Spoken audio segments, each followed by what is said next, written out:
Abiso, ang video na ito ay naglalaman ng buod ng akdang El Filibusterismo. Ang mga kaganapan, tauhan, at mga pangyayari na naiulat ay salig lamang sa buod ng akda at maaring may mga pagbabago o pagkakaiba sa orihinal na teksto. Hinihikayat namin ang mga manonood na basahin ang orihinal na akda upang masuri at maunawaan ng lubos ang mga konteksto at mensahe ng kwento. Ang pag-unawa sa buong akda ay maaring mag-iba depende sa interpretasyon ng bawat isa.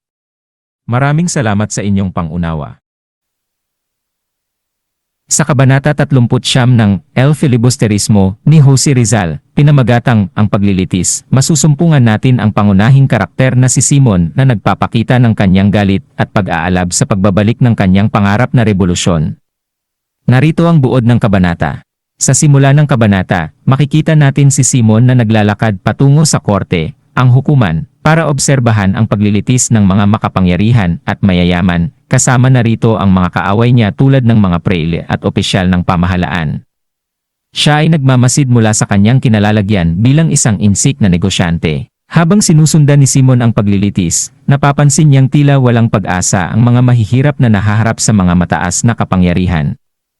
Siya ay naiinis at nababahala sa hindi pagkakapantay-pantay ng hustisya sa lipunan. Kaya naman, pinanukala niya sa kanyang sarili ang ideya na gumamit ng mga armas para muling magkaroon ng revolusyon upang baguhin ang kalagayan ng Pilipinas. Bilang bahagi ng kanyang plano, naglalagay si Simon ng mga pampasabog sa ilalim ng Katedral ng Maynila upang magdulot ng malaking pagkakaguluhan. Tinapos niya ang kabanata na may tagpo ng isang babaeng nagngangalang Julie na siyang nag-aalok ng kanyang tulong kay Simon. Isiniwalat ni Julie ang kanyang tunay na pagkatao bilang isang kapatid ni Basilio at nagsabi na handa siyang maging bahagi ng mga plano ni Simon. Sa Kabanata 39, maaaring mapansin natin ang patuloy na pagmumulat ni Simon sa mga pang-aabuso at katiwalian sa lipunan ng Pilipinas.